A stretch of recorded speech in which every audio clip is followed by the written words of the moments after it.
સુરતના અડાજણ વિસ્તારમાં આવેલા એસએમસી ક્વાર્ટર્સમાં એક કરુણ ઘટના બનવા પામી છે। ઘરની નીચે રમી રહેલા ભાઈ બહેન પાણીના ટાંકામાં પડી જતા બહેનને બચાવી લેવામાં આવી છે, જ્યારે ભાઈનું કરુણ મોત નીપજ્યું છે। હાલ તો માસૂમ બાળકના મૃતદેહને પોસ્ટમોર્ટમ અર્થે સિવિલ હોસ્પિટલ ખસેડવામાં આવ્યો છે। અડાજણ પોલીસ દ્વારા આ મામલે વધુ તપાસ હાથ ધરવામાં આવી છે। મળતી માહિતી પ્રમાણે સુરતના અડાજણ વિસ્તારમાં આવેલા લોખંડવાલા એસએમસી ક્વાર્ટર્સની બાજુમાં દેવી પૂજક પરિવાર કામ કરીને ત્યાં જ રહે છે। પરિવારમાં એક 2 વર્ષનો દીકરો અને 5 વર્ષની દીકરી છે। માતા પિતા કડિયાકામ કરીને પરિવારનું ગુજરાન ચલાવી રહ્યા છે।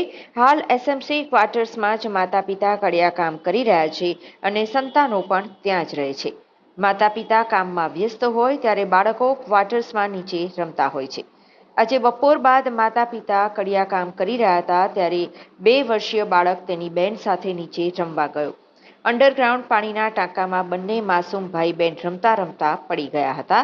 રાહદારીની નજર પડતા માસૂમ બહેનને તો બચાવી લેવાઈ, પરંતુ ટાંકામાં ડૂબકા ખાતી બાળકીને જોઈ બહાર ખેંચી લઈને બચાવી લેવાઈ, જ્યારે 2 વર્ષનો માસૂમ પિયુષ ડૂબી જતા મોતને ભેટ્યો હતો। માતા પિતા કડિયાકામમાં વ્યસ્ત હતા ત્યારે જ આ દુર્ઘટના સર્જાઈ હતી। માસૂમ ભાઈ બહેન પાણીના ટાંકામાં પડી ગયા હોવાની જાણ થતાં જ માતા પિતા પણ દોડી આવ્યા હતા। દીકરીને તો બચાવી લેવામાં આવી, પણ દીકરો પાણીના ટાંકામાં ડૂબી ગયો હતો। સ્થાનિકો અને પરિવાર દ્વારા પાણીના ટાંકામાં શોધખોળ કરવા છતાં પણ ન મળતા ફાયર વિભાગને જાણ કરવામાં આવી હતી। ઘટના અંગેની જાણ થતાં જ ફાયર વિભાગનો કાફલો ઘટના સ્થળે દોડી આવ્યો હતો। ફાયર વિભાગના જવાનો દ્વારા પાણીના ટાંકામાં ઉતરીને શોધખોળ કરવામાં આવતા માસૂમ પિયુષનો મૃતદેહ મળી આવ્યો હતો। માસૂમ પિયુષના મૃતદેહને ફાયરના જવાનોએ બહાર કાઢ્યો હતો। દીકરાના મોતના પગલે પરિવારમાં શોકનો માહોલ છવાઈ ગયો હતો। ત્યારબાદ મૃતદેહને પોસ્ટમોર્ટમ અર્થે સુરત સિવિલ હોસ્પિટલ ખસેડવામાં આવ્યો હતો। અડાજણ પોલીસે પણ ઘટના સ્થળે પહોંચી તપાસ શરૂ કરી હતી। તમારું નામ? અજયભાઈ આનંદભાઈ દેવી પૂજક। અજયભાઈ, શું થયું હતું? પોયરાઓ કાં રમતા હતા? પોયરા નીચે રમતા હતા એસએમસી કોટાસ પાસે, અને અમે નોકરી પર ગયેલા હતા અને પોયરા રમતા રમતા ટાંકામાં પડી ગયા। એમાંથી એકને બચાવી અને એકને ગોતવામાં અડધો કલાક થઈ ગયો। ટાંકો કોનો હતો ને કેવી રીતે ખુલ્લો મૂકવામાં આવ્યો? એ બાજુના બિલ્ડિંગ વાળાનો હતો, હા, એટલે એ લોકોએ ખુલ્લો મૂકેલો હતો અને આખો ટાંકો ભરેલો હતો। તો પોયરા ત્યાં કેમ ગયા હતા?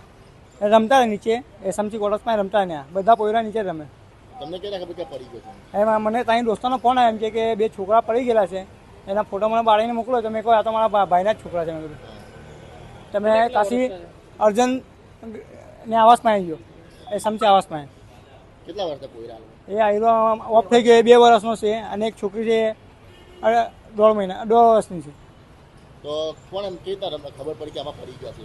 એટલે બાજુમાં બધા રહેતા હતા ને એને એ લોકોએ કીધું। પછી કેવી રીતે કાઢ્યા?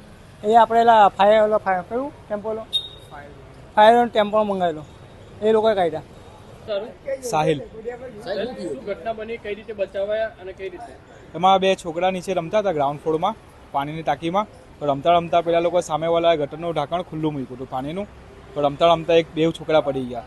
એમાંથી એકનો હાથ પકડાઈ ગયો, એક નીચે જતો રહ્યો 10 ફૂટ અંદર, પણ ટાંકીમાં એટલું અંધારો તો એ દેખાયો નહીં।